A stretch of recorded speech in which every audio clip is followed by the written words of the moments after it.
Our next speaker, Ed Adams, from the ABA Journal and multiple other American Bar Association multimedia properties.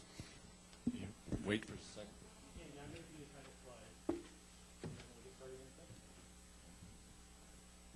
The cameraman, which side is better for you for me to be on? This side or that side? Either one? All right. Tell me when you're ready. I'm ready.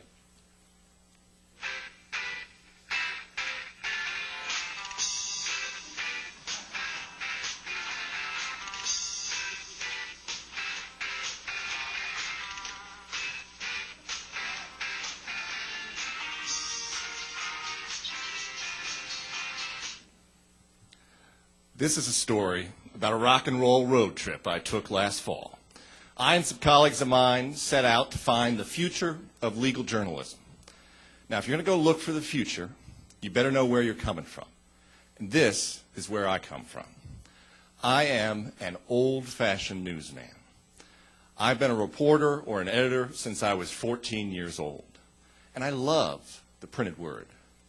But words on a page or even words on a screen are no longer enough to tell the really big stories in the internet age. And you may recall that in the fall of 2008, there was no bigger story than the meltdown on Wall Street. In just over a year's time, the Dow Jones Industrial Average lost half its value. That's a cataclysm from which the world and the legal profession is still recovering. And in just about 15 months' time, 10,000 lawyers and other legal professionals lost their jobs. And those are just the ones that we could count at the big firms. Probably the total carnage was twice that number. Well, when this was happening, the readers of my magazine, the ABA Journal, really only had two questions. Number one, what's the legal profession going to look like once this Great Recession ends? And number two, isn't there somebody, some sort of, I don't know, legal superhero perhaps, who can point the way forward and show us what the day is going to look like when the recession is over? Well, as a matter of fact, there were a lot of those superheroes, and we called them legal rebels.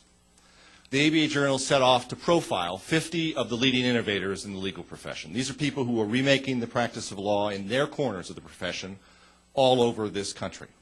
And the first decision we made in that project was the smartest decision. We asked our readers to tell us who they thought was a legal rebel. Now, we thought we might get, I don't know, maybe a couple of dozen suggestions. We got more than 250 names from our readers, the people that they thought were rebels. We knew two things. Number one, we were on to something, a good story. And number two, we were on to something about a different way to tell stories.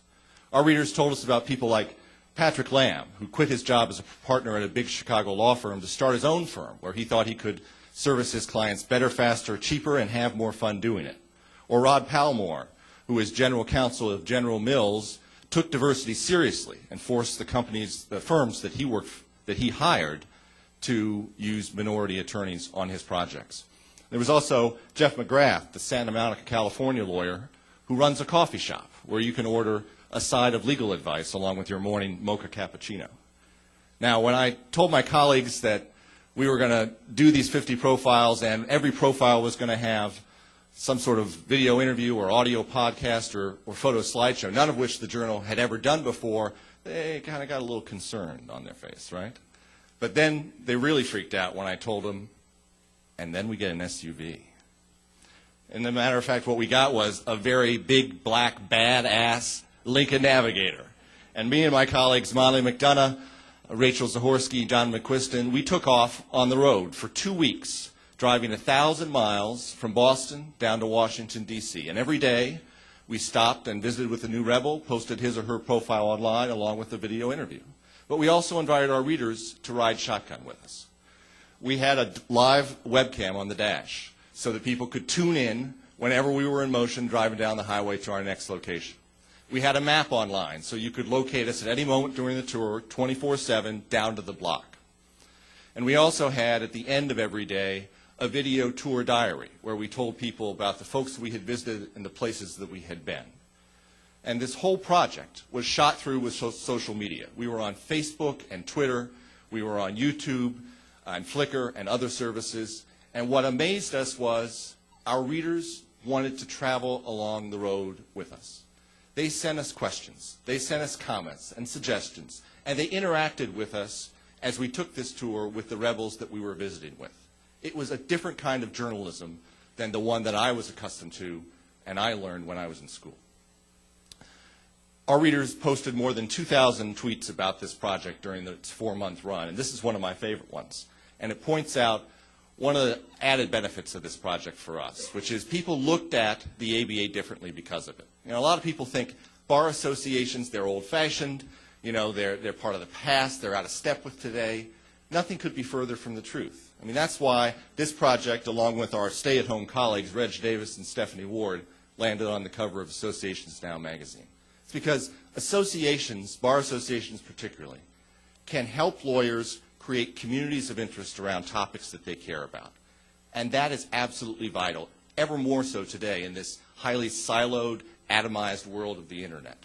We created a community, not just with our 50 legal rebels, but with the tens of thousands of lawyers who wanted to learn from them, who wanted to emulate them, who are already like them all across the country.